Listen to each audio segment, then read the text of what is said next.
नमस्कार, मैं हूं पूनम शर्मा। आप देख रहे हैं भारत की गूंज।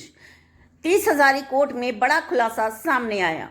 आरोप है कि कोर्ट के एक रीडर ने एक निर्दोष व्यक्ति की बेल कराने से एडवोकेट निशा गौड़ को मना कर दिया, जहां से 30,000 रुपये की रिश्वत मांगी गई निर्दोष की बेल कराने के बदले। कहा गया है कि अगर पैसे नहीं दोगे तो बेल नहीं होगी, चाहे आप कुछ भी कर लो। लेकिन इस बार सच दबा नहीं पाया और दब नहीं पाया सच।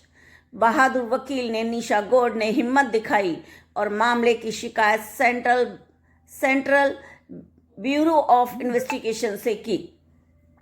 इसके बाद कार्रवाई हुई और रिश्वतखोरी का मामला पकड़ में आया।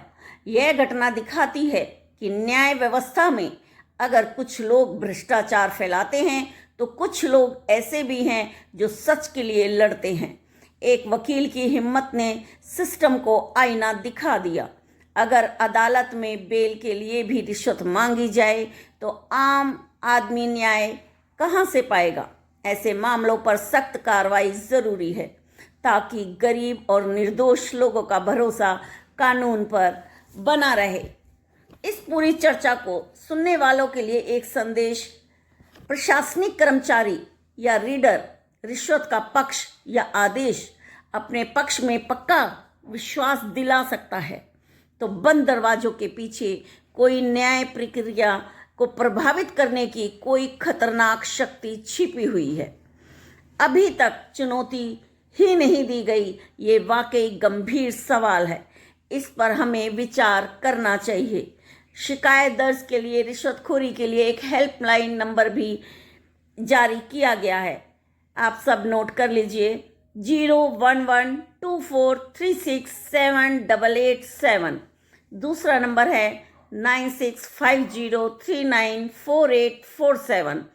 बने रहेगा इसी तरह से भारत की गूंज के साथ सच्ची और अच्छी खबरों के लिए आप बने रहेगा। चैनल को ज़्यादा से ज़्यादा लाइक, सब्सक्राइब, शेयर ज़रूर कीजिएगा और आप इसी तरह से अपने आसपास निगाह रखिएगा कि कोई और इसी तरह से परेशान तो नहीं है सिस्टम से।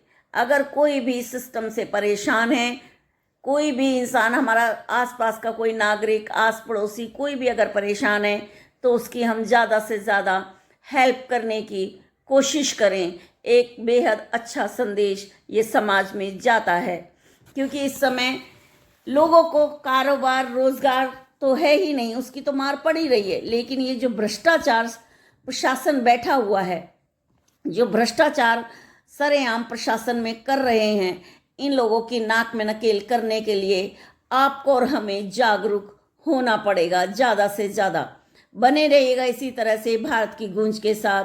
नमस्कार।